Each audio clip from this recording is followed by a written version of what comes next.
Bem-vindos a mais um vídeo do canal Conhecimentos da Humanidade. E hoje, Léo, que quadro que a gente vai fazer nós aqui? faremos mais um baseado em causos reais. Sim, vamos contar uma história que aconteceu com um amigo de um amigo nosso. Isso, aquele amigo distante, longínquo, e a história chegou pra nós daquela forma.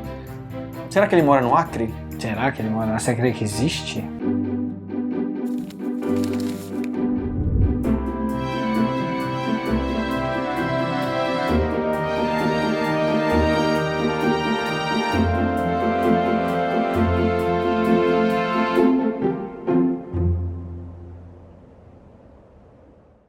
Muito bem, Léo, o caso de hoje aconteceu comigo. Aconteceu com um amigo Certo. meu, que é o Bruno.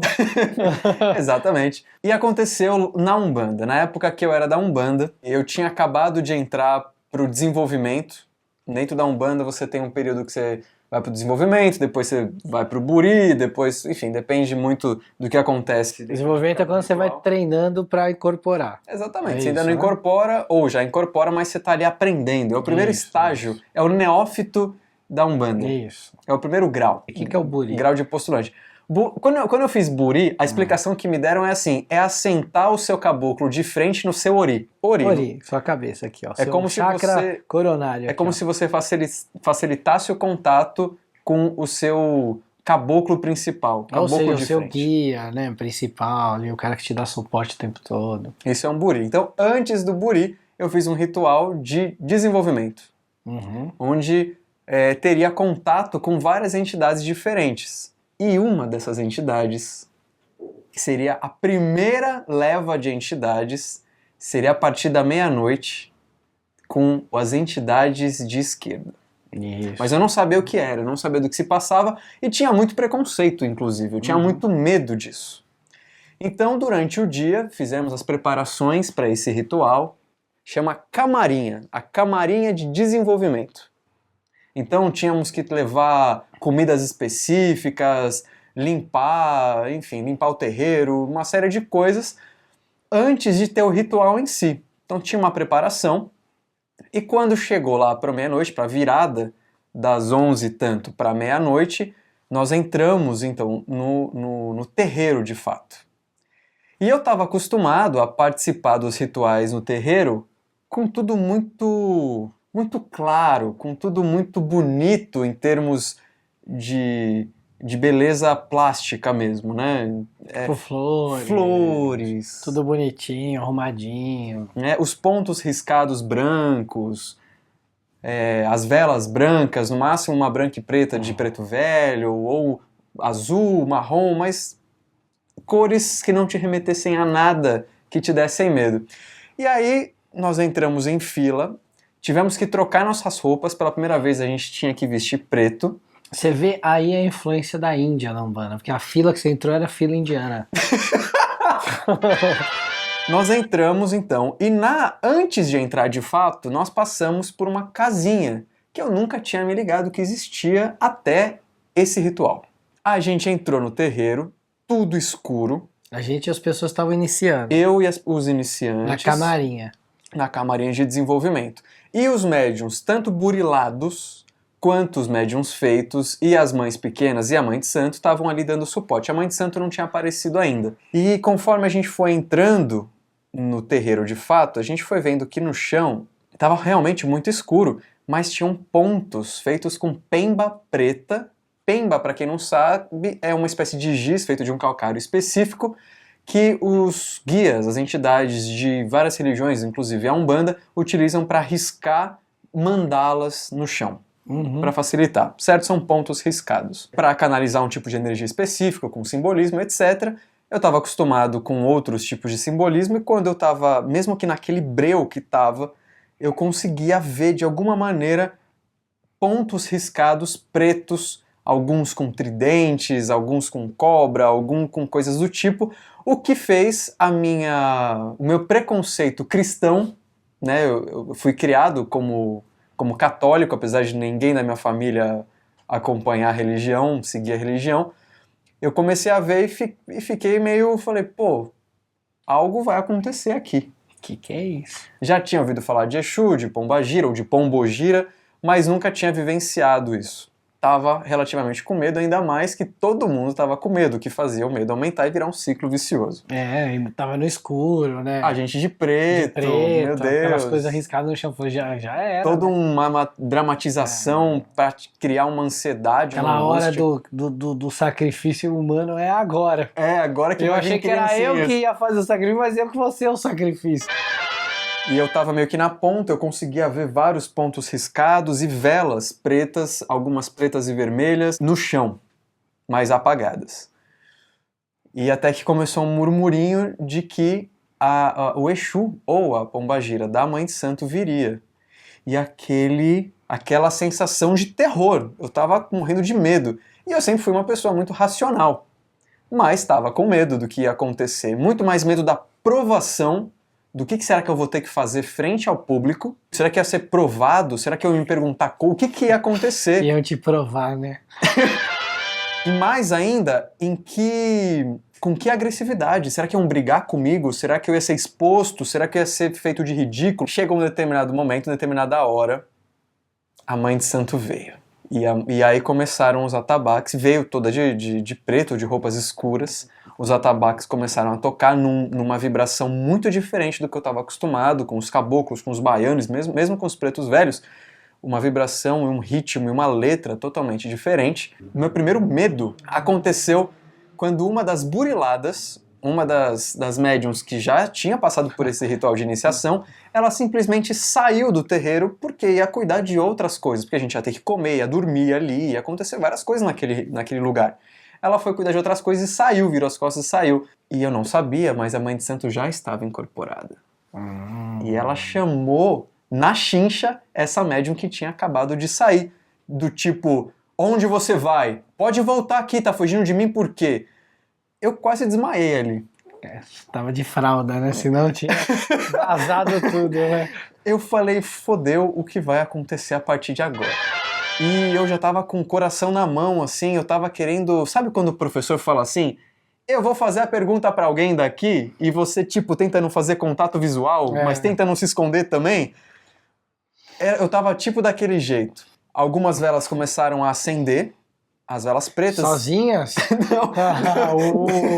Ela fez assim, as velas acenderam.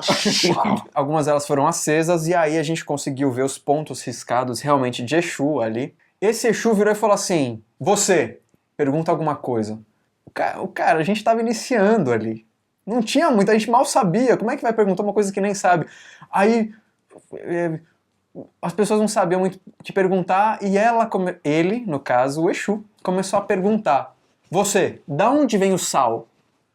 Uma pergunta sem nexo, aí a pessoa respondeu, da terra, aí meio que uma galera começou a rir, o Exu virou e falou assim, por que vocês estão rindo? Ele tá certo, o sal não vem da água, o sal não vem do mar, o sal vem da terra, vem do minério, a água é salgada, né? O mar é salgado porque bate na terra e salga a água, né?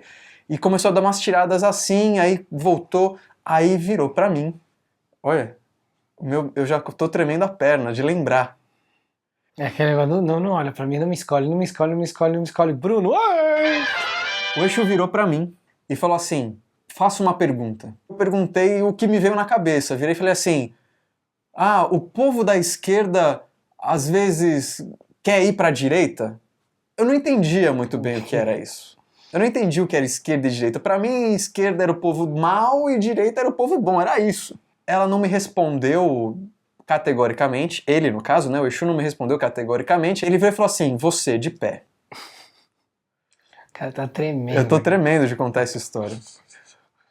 E aí eu fiquei de pé, ele falou assim, quer dar uma de sabichão? Eu não sei porquê, eu fiz uma pergunta, enfim. Idiota.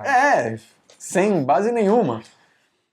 E aí ele me perguntou, de onde vem o mal? Falei, eu não sei, eu preciso de um tempo pra pensar. Achando que ia passar.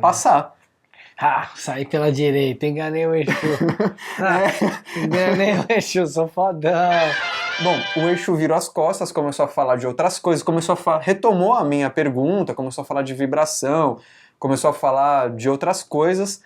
Eu tava em um estado alterado que eu não tenho a menor ideia do que estava acontecendo, ele virou pra mim e falou assim, e aí, já pensou? E eu falei, não, eu preciso refletir, eu não sei, eu preciso pensar. E me cagando, eu não sei como eu tive forças pra falar. E aí ela falou, pode sentar.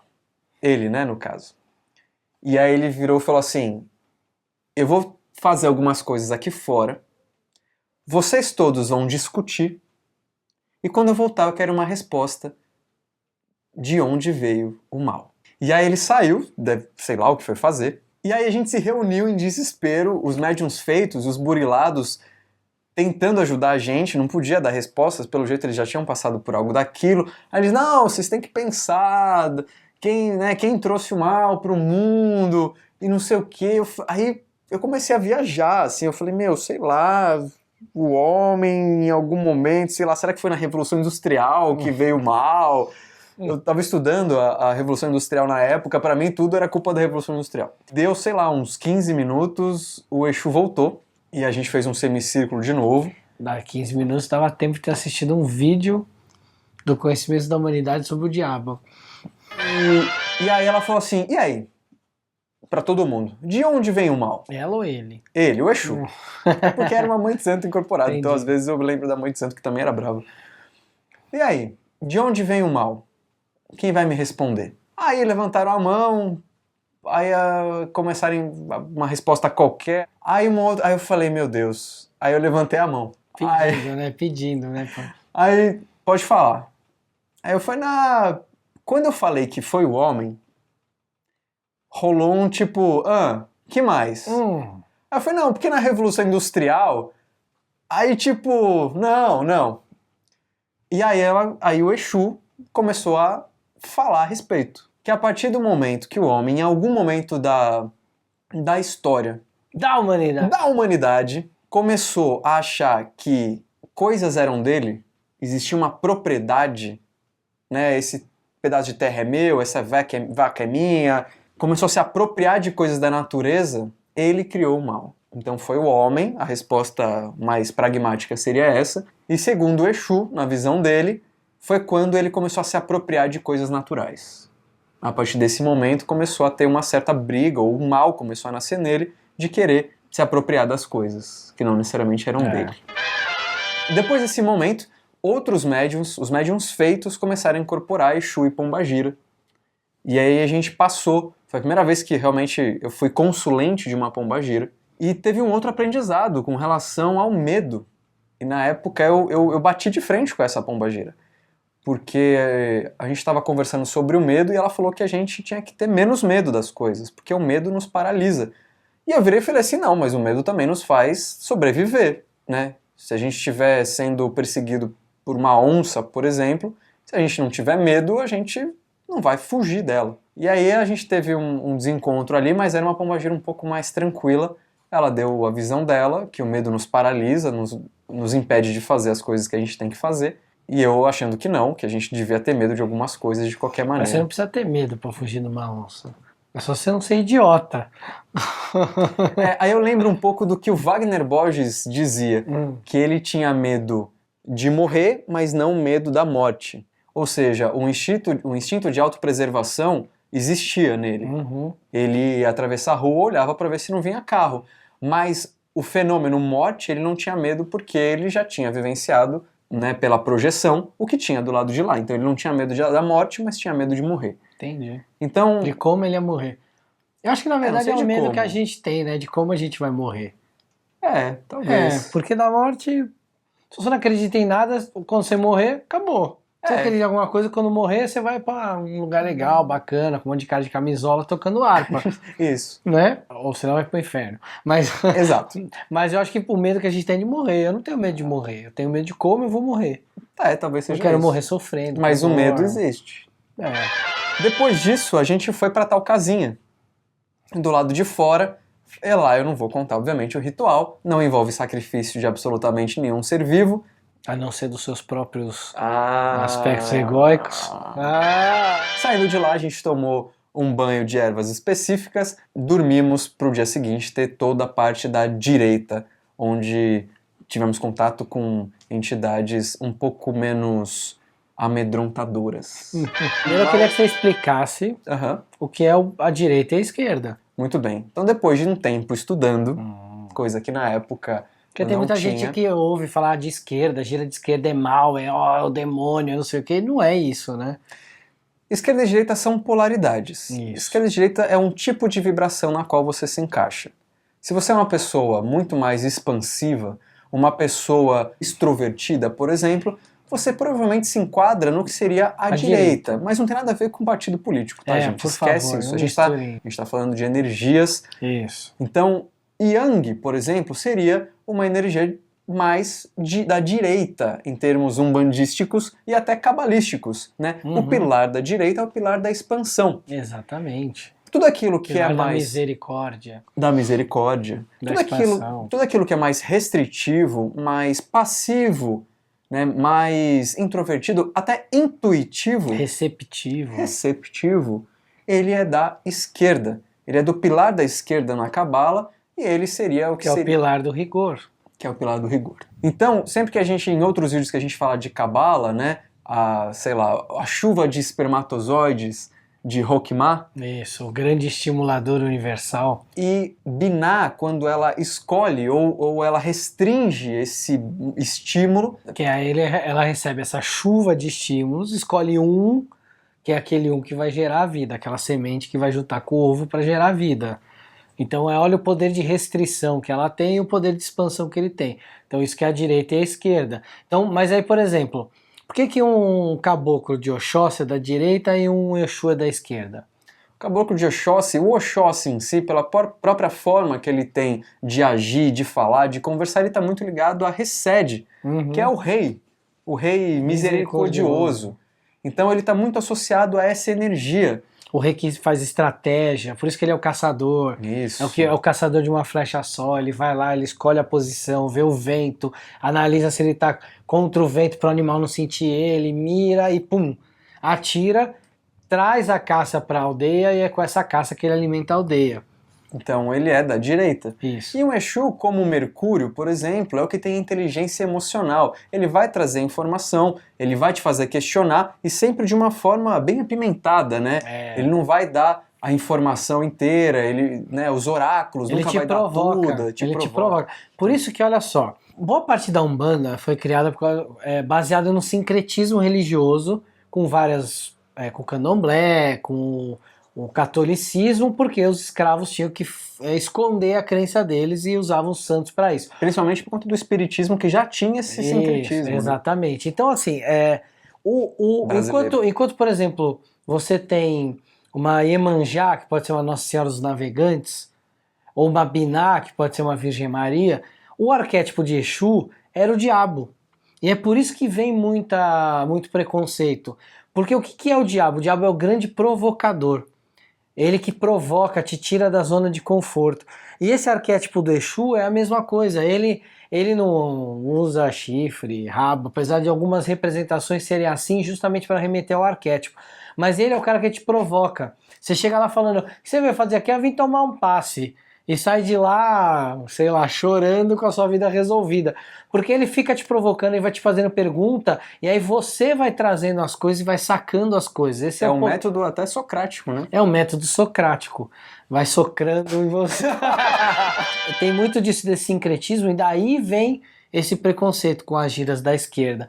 A própria pombagira, muitas pombagiras, elas se apresentam como mulheres extremamente liberais, né? Muita gente confunde até como prostitutas, mas é a mesma coisa. É uma mulher que te provoca e vai te provocar com a feminilidade dela, com o princípio feminino dela, e isso às vezes choca. Ai, como é que uma mulher age desse jeito?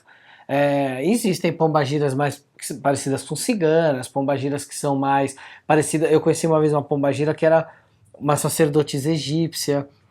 Eu conheci uma pombagira que era um homem que incorporava uma pombagira e ele ficava com os peitos de fora. E quando você ia cumprimentar, ele esfrega a sua cabeça nos peitos. Então, imagina, se você vem de um ambiente cristão e vê uma entidade representando a sua energia, o seu arquétipo dessa forma, obviamente que você vai ligar isso a algo ruim. Ou então fazendo trabalhos com pinga, por exemplo, ou com cachaça. Ou com charuto. Exatamente. Então, varia muito do tipo de energia, tipo de representação que essa entidade está querendo transmitir com essa representação. Você vai ter os Exus mais sérios, você vai ter os Exus mais brincalhões, você vai ter os Exus, às vezes depende do lugar que você vai, os Exus que vêm todos tortos, retorcidos. É verdade. Então depende muito de onde você vai. O importante é entender o seguinte, o que são essas entidades, esses caboclos? São espíritos que morreram, né, desencarnaram, e aí pela vibração, pelo tipo de personalidade, vamos dizer assim, acabam trabalhando numa linha energética. Então, por exemplo, um cara que foi um professor na vida, ele pode ser um Exu. Que é um cara que vem ter a facilidade de tornar as coisas inteligíveis. Depende do tipo de professor que ele foi. Pode ser, exatamente. Depende muito então da sua vibração energética, do ser, de como você é, até para de repente se você vai trabalhar numa linha dessa, qual é a linha que você se encaixa. Pega aquelas mulheres que parecem uma bruxona, sabe, aquelas vó que fazia poção para curar resfriado, não sei o quê. Meu, essa avó quando morrer, provavelmente ela vai falar cabocla de Nanã. Ou cabocla de Umulu, sei lá. Mas é muito pela vibração. Então, aquele Exu que se apresenta daquele jeito, torto, tudo aquilo ali é uma representação simbólica. Vou criar uma polêmica agora. Crie. Quando ela morrer, ela pode virar um caboclo de Omolu, se ela quiser. Pode. Porque o espírito é plástico. Se ela se imaginar como um homem, ela ou será um caboclo. Um princípio masculino, ela será. Será. Muito bem, Léo, eu queria voltar e te perguntar o que você acha dessa ideia que o Exu deu de que nós criamos o mal e mais, criamos o mal a partir do momento em que nos apropriamos de algo que é da natureza. Eu acho que tem a ver. Quando você falou isso, eu estava pensando aqui que eu acho que o mal tem muito a ver com o egoísmo. Né, das pessoas legal. quererem as coisas só para elas e aí acaba isso fazendo mal para as outras. Mas eu acho que a base deve ser essa mesmo, porque começa com o egoísmo de achar isso aqui não é na natureza, eu vou pegar isso para mim. Esse pedaço de pau é meu. Esse pedaço de terra aqui não entra, que isso aqui é meu e é meu. E dane-se, você não vai entrar aqui. Tem fundamento. Tem fundamento. Eu já vi animal praticando mal, né? Que não tem teoricamente uma moral e uma ética desenvolvida. Mas talvez isso seja instintivo e talvez esses animais sejam símbolos de que a gente tem instintos de fazer essas coisas. Uma bela de uma lição, hein? Bela de uma lição. Então, quanto menos nos apropriarmos das coisas, menos mal seremos. Das coisas naturais. Afinal, tudo é natural, não é? Exatamente. Então, será que agora vem a polêmica master? Então, será que o socialismo é o caminho para se livrar do mal? Mas o comunismo, o socialismo é o Estado que se apropria das coisas. Então tem um egoísmo estatal. Ufa, nos livrou dessa. Nós não somos nem de esquerda nem de direita. Que a gente não acredita nisso. Isso. Isso é uma ilusão, que a lei do ritmo e do pêndulo trata de anos em anos de derrubar essa ilusão. Quanto mais no centro o pêndulo for, menos ele vai retornar para o outro lado e mais no centro e mais equilibrado. Exatamente. Ele vai ficar, pelo menos relativamente. Exato. Bem, gente, assim a gente finaliza mais um vídeo do canal Conhecimentos da Humanidade. Espero que vocês tenham gostado de ouvir a experiência do Bruno. Hoje foi um caos do amigo meu. Exato. E se você gostou do vídeo, dá o seu like aí embaixo. Se você ainda não é inscrito no canal, se inscreve, que isso ajuda a gente bastante. Muito. Mas se você quer ajudar mais ainda, a gente tem um projeto no Padrim e no Patreon. Então, se você é do Brasil, pode ir pelo Padrim, se for de fora, pode ir pelo Patreon. O que é esse projeto? É uma forma de você mensalmente contribuir com uma quantia que vai de R$1 a R$250. Na verdade, vai até o infinito. Ele pode editar, infinito e além. Se você quiser doar 1 milhão, a gente aceita. Tá? Aceita. E essa forma de você ajudar a gente é uma forma de que a gente consiga comprar mais livro, comprar mais equipamento, dedicar mais tempo nosso, pessoal, para fazer as coisas do canal. E é isso. Isso. Agora a gente tem uma área de cursos em nosso site, conhecimentosdahumanidade.com.br. Os cursos estão lá numa abinha cursos, dá uma olhada lá no que tem. E se você é padrinho há mais de 3 meses e a partir do grau de neófito, você tem 20% de desconto no curso. Então, se você já é padrinho nesse tempo, antes de adquirir, dá uma olhada lá na área específica de padrinhos. Se você não for e está pensando em ser, além das recompensas que a gente tem, você também tem desconto a partir do 3º mês. Então, olha lá que vale a pena. Vale a pena. Certo? Eu queria pedir uma outra coisa. Compartilhe esse vídeo. Se você já é inscrito, é ou não padrinho, enfim, algo importante que a gente pede de coração é que você compartilhe, porque isso faz com que a nossa palavra se espalhe por aí. Olha, a lugares, a palavra. a lugares que a gente nem imaginava. Isso. Certo? E muito obrigado a todos vocês de coração e... Valeu! Valeu! O que você tá mexendo a patinha? O que você tá mexendo a patinha no meu tênis? O que você tá mexendo? Fofo. Qual que é a diferença entre esquerda e direita? Não foi isso que eu perguntei. Caralho, tá difícil, cara. Tá me vendo emoções da hora. Eu tô ficando nervoso. De novo. Vem seu mal, faz do temporal, azul e amarelo, tudo é tão belo. Eu lembro dessa música, é a musiquinha do Gorpo no He-Man. O bem vence o mal, espanta o temporal, o azul, o amarelo, tudo é